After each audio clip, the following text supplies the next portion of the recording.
Dan Allah menyambung lagi tentang kebaikan orang yang berlemah lembut. Allazina yunfiquna fis sarra'i wad-dharra'i wal kadhimina al-ghaidh wal 'afina 'anil nas wallahu yuhibbul muhsinin.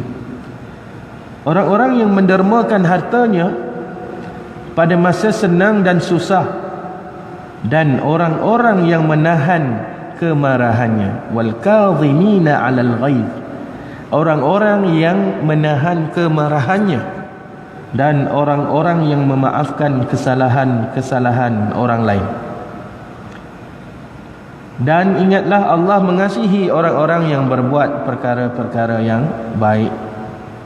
Jadi antara perkara yang baik yang Allah sarankan di dalam ayat ini adalah kita menahan kemarahan. Rupa-rupanya bukan Nabi sahaja yang menyuruh kita menahan kemarahan, Allah Azza wa Jal juga terlebih dahulu telah memerintahkan manusia untuk menahan kemarahan, dan kita bersifat pemaaf kepada kesalahan yang orang lakukan kepada kita. Kerana sebagaimana yang dikatakan tadi, kemarahan itu boleh memberikan mudarat yang besar. Apabila kita melakukan sesuatu yang memberikan mudarat yang besar, sudah pasti yang akan kita dapat adalah kemurkaan Allah Azza wa Jalla. Kerana marah ni, kalau dalam hidup kita sekarang ni, kita nampak dalam media lah, tembak sana, tembak sini, tak puas hati bunuh, tak puas hati tumbuk, tak puas hati yang baru-baru ni rotan, pelajar tahfiz kan, rotan sampai berbekas-bekas badannya, sampai kena tangkap. Okey, itu adalah tanda seseorang yang tidak dapat menguasai diri dia. Dia tidak dapat menguasai dirinya semasa dia berasa marah. Semasa dia berasa marah, dia tidak dapat menahan kemarahan itu. Okey, jadi dia melakukan perkara yang memberikan mudarat kepada manusia yang lain. Dan itulah yang salah contoh-contoh yang dekat yang boleh kita jadikan sebagai poin untuk kita faham tentang larangan Nabi sallallahu alaihi wasallam. Kemudian hadis daripada Imam Ahmad, diriwayatkan daripada Abdullah bin Umar. Dia bertanya kepada Rasulullah sallallahu alaihi wasallam, apakah perkara yang dapat menjauhkan saya daripada kemurkaan Allah? Nabi memberikan tips yang sama, iaitu jangan marah. Jangan marah. Perasaan marah adalah penghimpun kejahatan, dan apabila kita bebas daripada marah, ianya adalah dia menjadi penghimpun kepada kebaikan.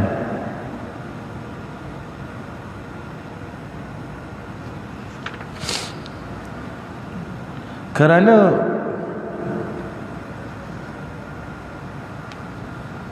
apabila kita dapat menahan diri kita daripada marah, sudah pastilah banyak kebaikan yang dapat kita lakukan. Antara yang tadi sebagaimana yang disebutkan di dalam ayat yang saya bacakan tadi dalam surah Ali Imran, apabila kita dapat menahan kemarahan, maka kita akan ada timbulnya rasa untuk memaafkan. Okey, timbulnya rasa untuk memaafkan.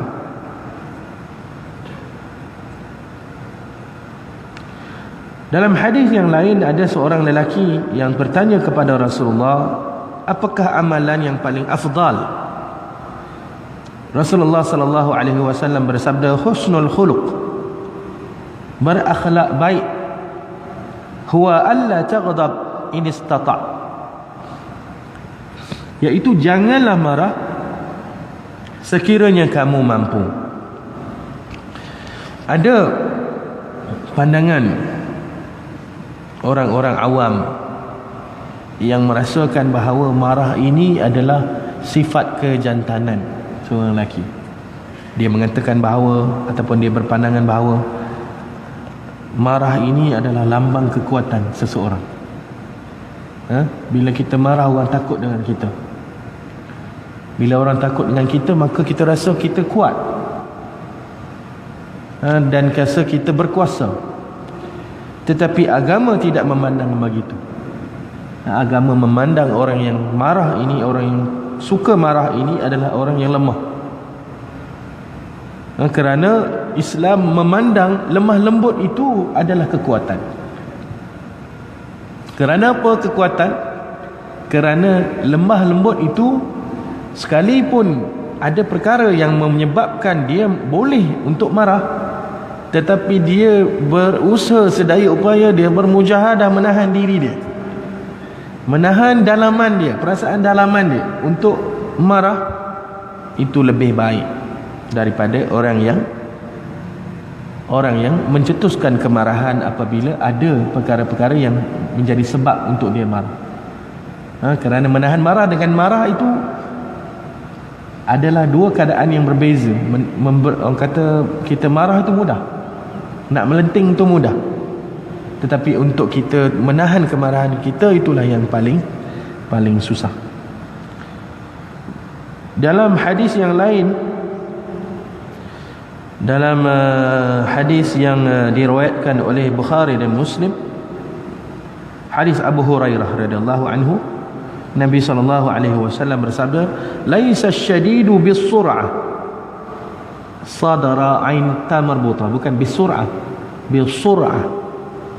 "Innama asy-syadid alladhi yamliku nafsahu 'inda al-ghadab." Bukanlah orang yang gagah pada orang-orang yang kuat bergusti. Sur'ah ini bergusti, berlawan. Tetapi orang yang gagah atau kuat adalah orang yang mampu menahan dirinya ketika marah. Bersur'ah. Kalau konteks zaman Nabi sallallahu alaihi wasallam, mereka ada satu sukan gusti. Tapi kalau kita di Malaysia, mungkin kita boleh katakan orang yang pandai seni mempertahankan diri, kan? Bukanlah orang yang gagah. Macam kita, macam saya, tak ada belajar seni mempertahankan diri. Islam tidak mengatakan saya, tidak memandang saya lemah, tidak memandang orang yang tidak pandai silat ni orang yang lemah. Sebaliknya, orang yang lemah itu adalah orang yang tidak dapat menahan kemarahannya. Apakah kesan-kesan daripada marah? Pertama, dia memberi mudarat kepada orang lain. Mudarat ini sama ada pada tubuh dia, maksudnya pada tubuh orang lain, ataupun pada akhlak kita menunjukkan akhlak yang buruk. Mungkin kita nampak di situ hanya marah, tetapi apabila kita bertindak, maka kita nampak ada lagi perkara-perkara yang lain, perkara-perkara keburukan yang mengiringi kemarahan itu. Kerana ada orang yang marah pelbagai cara. Kadang-kadang dia duduk seorang-seorang pun dia boleh marah. Dia duduk seorang-seorang, dia ada jenis orang yang suka marah belakang, kan? Betul tak? Ada orang yang suka marah belakang. Hentak meja lah, jerit lah, dan ada yang tumbuk sesuatu, tumbuk dinding.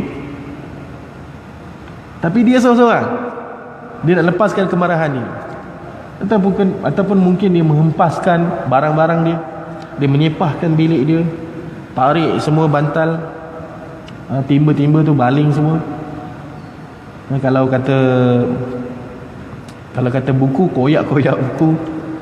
Itu mungkin yang selalu kita tengok. Orang yang tidak dapat menahan kemarahan, dia melepaskan kemarahan tu dengan cara yang begitu.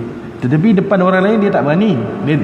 Dia tu tak berani untuk memudaratkan orang lain. Dia hanya memudaratkan apa yang ada di sekeliling dia sahaja, benda-benda yang kita kata adalah di bawah milik dia, dia berani.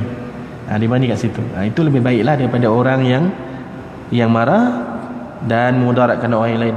Itu lebih dahsyatlah. Macam mana keadaan orang yang marah? Orang yang marah ini, apabila dia sedang marah, raut wajahnya berubah, darahnya meluap-luap, panas, naik atas, darah naik atas, panas saja. Anggotanya menggeletar. Pernah nampak tak orang yang marah ni? Dia tak tentu arah, menggeletar, kan? Urat lehernya tegang, menunjukkan darahnya tu naik ke atas dengan laju. Pergerakannya kelam kabut, percakapannya tidak jelas, dan lidahnya mudah untuk mengeluarkan kata-kata keji, kata-kata kutukan, yang juga kadang-kala memungkinkan dia mengeluarkan kata-kata yang haram, yang boleh mengeluarkannya daripada Islam, seperti lafaz kufur, mencela agama dan seumpamanya. Apabila kita marah terhadap ujian yang diberikan kepada Allah Azza wa Jalla kepada kita, kadang-kadang ada orang yang dia tak boleh nahan emosi dia marah dan dia menyalahkan Allah Azza wa Jalla, seolah-olahnya begitu. Mungkin berlaku musibah kepada dia, musibah kematian kepada dia. Pernah saya mengalami, bukan saya mengalami, saya pernah melihat orang lain yang mengalami keadaan itu daripada saudara saya sendiri. Apabila dia diuji dengan kematian anak dia, dan selepas beberapa minggu selepas kematian anaknya, isterinya pula meninggal. Selepas beberapa ketika selepas kematian anaknya, sedangkan itu adalah anak yang pertama. Dan sebelum nak dapatkan anak yang meninggal itu, beberapa kali gugur. Bila dah dapat, meninggal dunia. Selepas beberapa ketika, mereka menghadapi aksiden. Aksiden tu bukanlah aksiden yang berat, bukan aksiden yang memberikan kecederaan yang parah. Dia hanya cedera ringan saja, jatuh motor, cedera ringan. Tapi setelah balik daripada hospital, kerana mereka pergi hospital, dikira sebagai pesakit luar, dan balik, di rumah isterinya meninggal. Rupanya kesan daripada aksiden tadi. Dia tidak di hospital, dia tidak di scan. Rupanya ada kecederaan pendarahan dalaman menyebabkan berlaku pendarahan dan meninggal. Jadi saudara saya ni, dia tak boleh terima keadaan itu.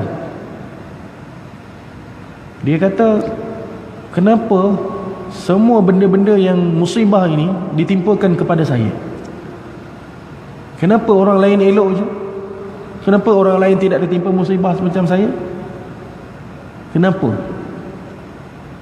Dan dia sampai orang kata duduk di dalam bilik, menjadi orang yang mengalami kemurungan. Duduk di dalam bilik, mengasingkan diri, duduk dalam bilik, orang kata yang mana dalam bilik tu ada kenangan-kenangan bersama dengan isteri dia, baju-baju isteri dia, tak dibenarkan untuk dialihkan, biarkan dalam tu, seolah macam mungkin dia ingin merasakan bahawa isteri dia tu masih ada, duduk dalam bilik beberapa bulan. Saya rasa sehingga mencapai lebih kurang setahun dia dalam keadaan begitu. Dia menyalahkan Allah Azza wa Jal atas apa yang berlaku kepada dia. Itu adalah salah satu contoh. Apabila kita tidak dapat menahan kemarahan di peringkat awal. Peringkat awal tu kita tak dapat menahan kemarahan, kita bertanya-tanya, kita mempersoalkan kenapa dan mengapa, sehingga kan memudaratkan dia selepas itu. Maksudnya seterusnya dia menyalahkan Allah Azza wa Jalla. Kemudian dia memberi mudarat, kemarahan ini memberi mudarat kepada masyarakat. Kerana ia melahirkan perasaan dengki di dalam diri dan menyembunyikan niat jahat terhadap manusia. Apabila kita marah dengan seseorang, mungkin kita marah orang itu mungkin dalam perniagaan, mungkin kita marah, perniagaan kita tidak berjaya. Kita tengok perniagaan orang lain lebih bagus daripada kita, maka kita rasa marah. Dan marah itu juga boleh melahirkan perasaan dengki kepada orang itu. Ini biasalah. Orang kata kalau nak berniaga ni sesama bangsa kita, selalu orang akan menghadapi masalah dengki. Okey, selalu masalah dengki.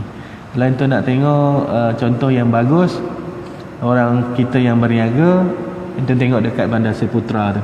Biasa nak ada orang berniaga, ada tiga peniaga yang sama, sebelah-sebelah berniaga nasi lemak. Pasal tak? Dekat depan Arsyad, restoran Arsyad, kedai mamak tu kan depan tu ada orang berniaga. Ada satu masa tu saya melihat ada 3 orang yang berniaga nasi lemak, berniaga kuih muih. Tak ada pula bergaduh sesama mereka, menunjukkan mereka, alhamdulillah, menunjukkan mereka tidak berdengki sesama mereka. Kerana rezeki itu sebenarnya adalah daripada Allah Azza wa Jal. Jadi kalau kita berdengki pun belum tentu rezeki itu memihak kepada kita. Bagaimanakah kita ingin membuang perasaan marah dan merawatnya? Yang pertama, kita kena mengetahui sebab-sebab kemarahan. Kerana sebab-sebab marah ini banyak. Antara yang utamanya ialah sombong dan takabur. Apabila kita sombong dan takabur, maka orang yang sombong ini tak boleh ditegur. Orang yang sombong ini tak boleh ditegur biasanya. Tetapi orang yang takabur ini, dia mudah untuk memarahi orang atas kesilapan-kesilapan yang dilakukan, kesilapan-kesilapan yang kecil. Biasanya ini pada ketua lah, ataupun pada bos di tempat kerja. Dia merasakan dia ada kuasa dan dia rasa dia boleh mengherdik orang dekat mana-mana saja, pada bila-bila masa saja, pada ketika yang dia mahu.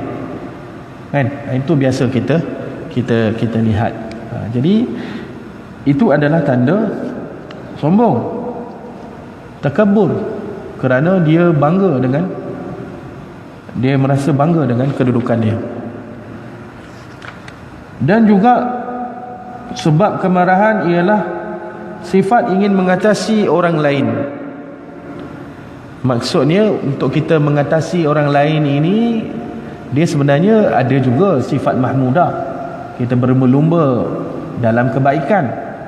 Tapi yang ini mengatasi orang lain dalam arti kata dia nak orang lain tak dapat nikmat itu. Dia mengalahkan orang lain kerana dia tak nak orang lain dapat nikmat itu. Jadi bila dia nak mengatasi kawan dia, dia buat sesuatu perkara yang menyebabkan kawan itu tak dapat mengatasi dia.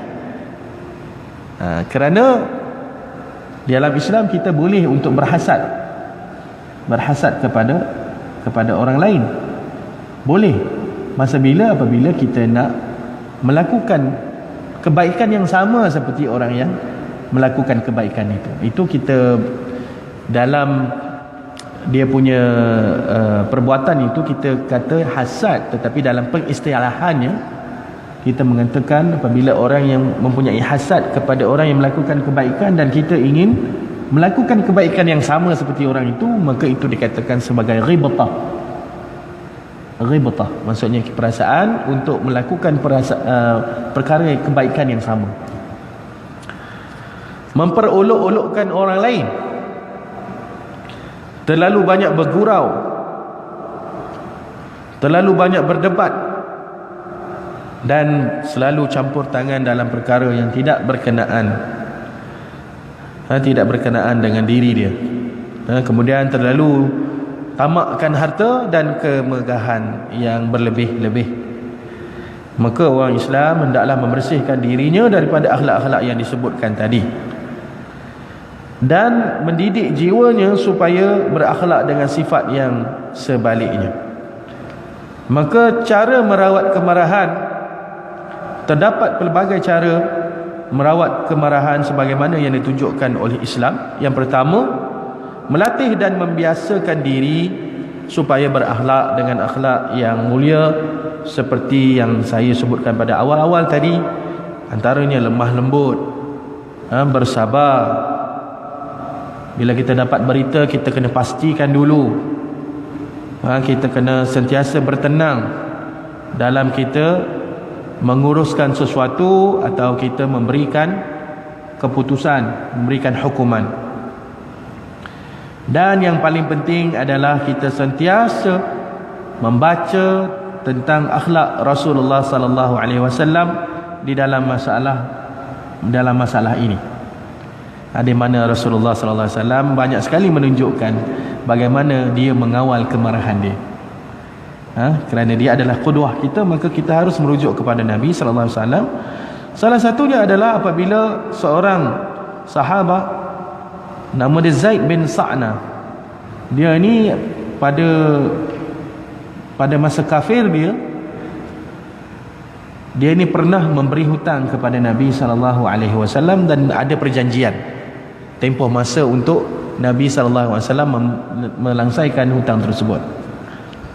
Tetapi pada hari itu dia nak melihat tanda-tanda kenabian. Adakah betul Muhammad ini seorang nabi? Jadi dia nak tengok, dia nak test Nabi sallallahu alaihi wasallam. Dia datang kepada Nabi sallallahu alaihi wasallam. Ketika itu Nabi bersama dengan Umar Ibn Al-Khattab. Dia menuntut hutang dia pada masa yang belum sampai tempoh ni. Mungkin dia hutang, kita katalah dalam masa seminggu. Nabi sallallahu alaihi wasallam perjanjiannya katakanlah seminggu.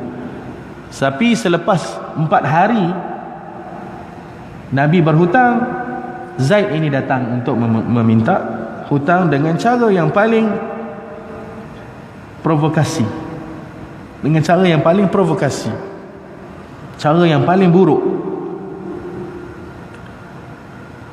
Tetapi bagaimanakah Nabi sallallahu alaihi wasallam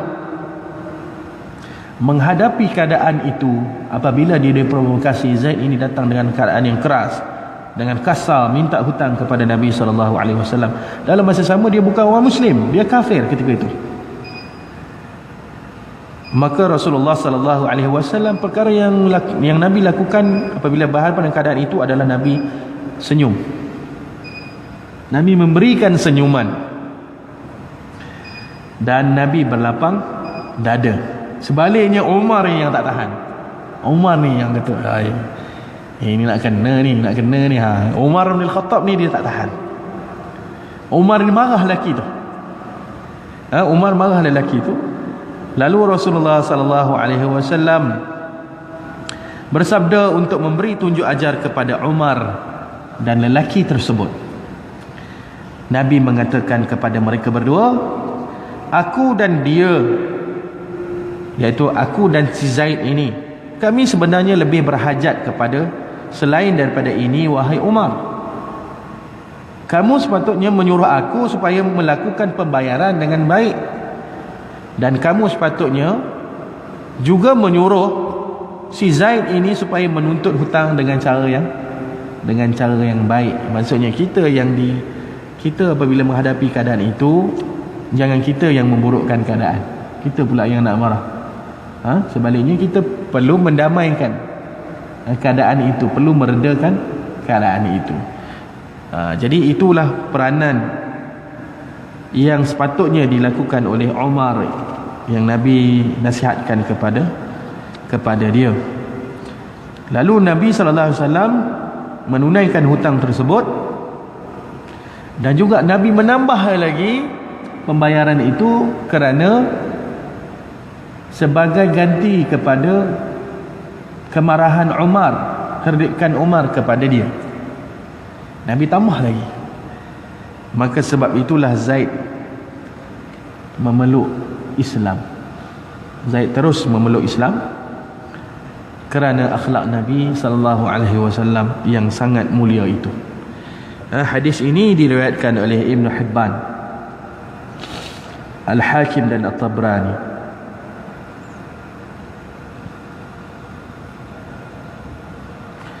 Dan yang kedua, hendaklah seseorang itu mengawal dirinya ketika marah. Mengawal dirinya ketika marah. Ingatlah firman Allah yang dibacakan tadi dalam surah Ali Imran, iaitu menahan kemarahan dan memaafkan orang lain.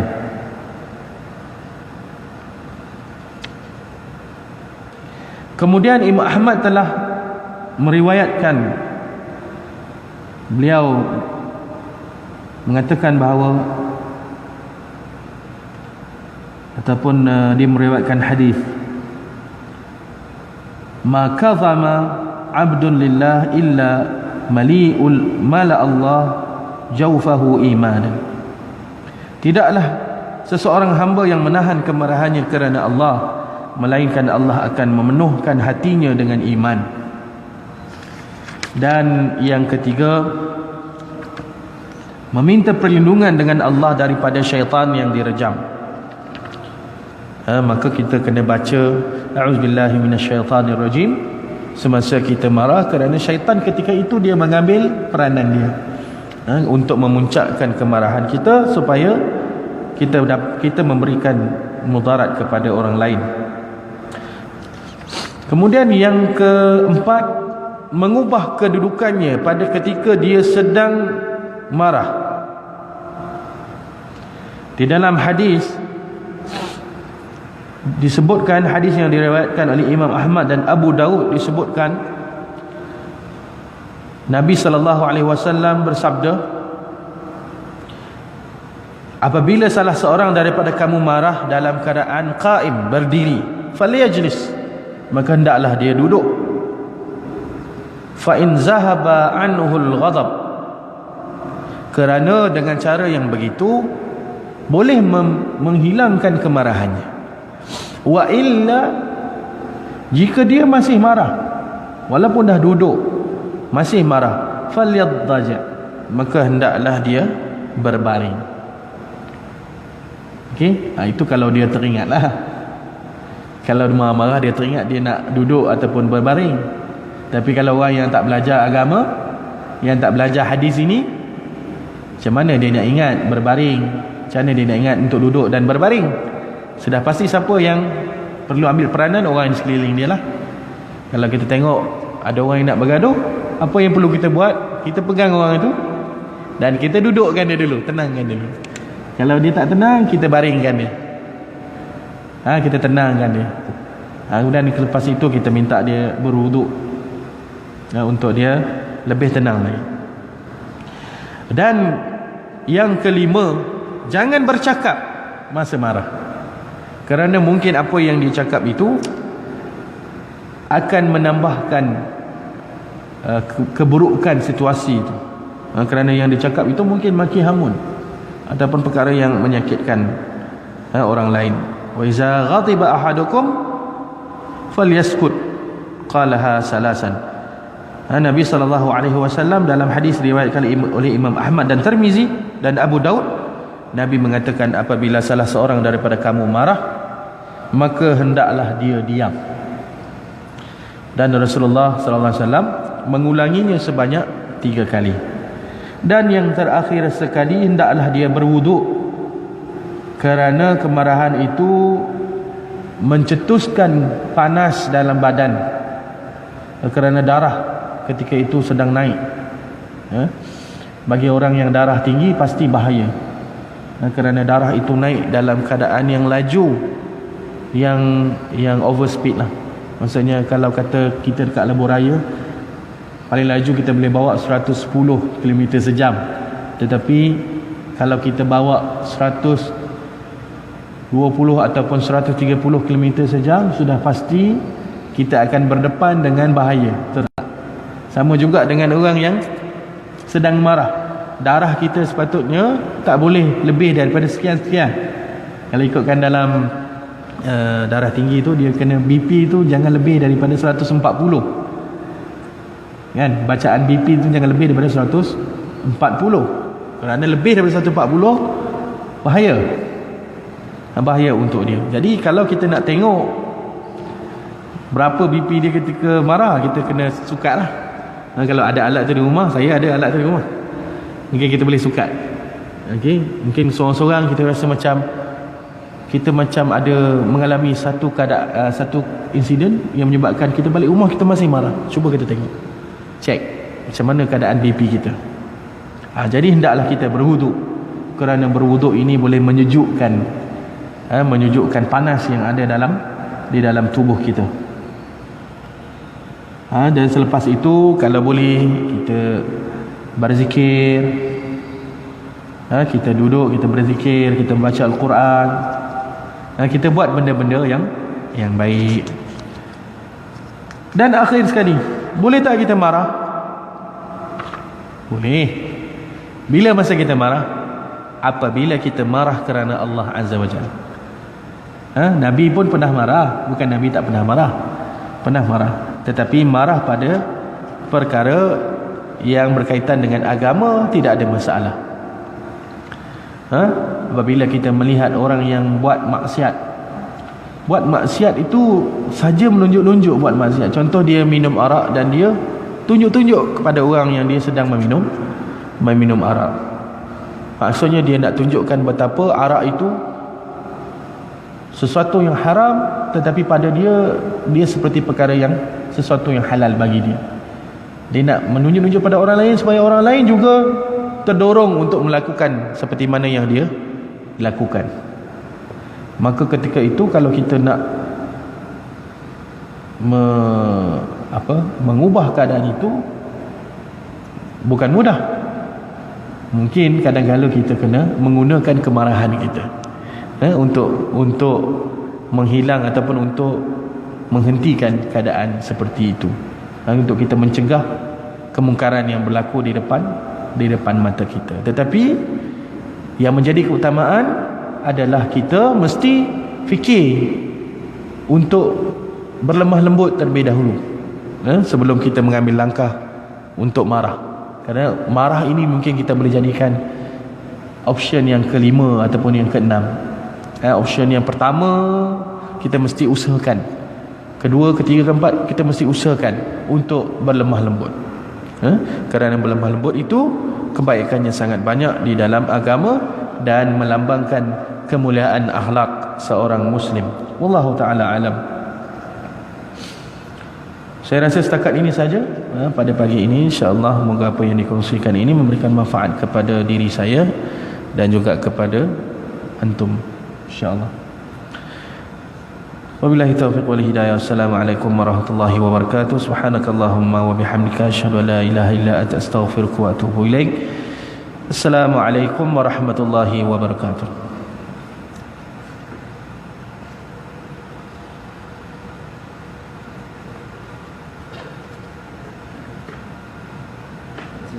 Sama.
Takut hilang.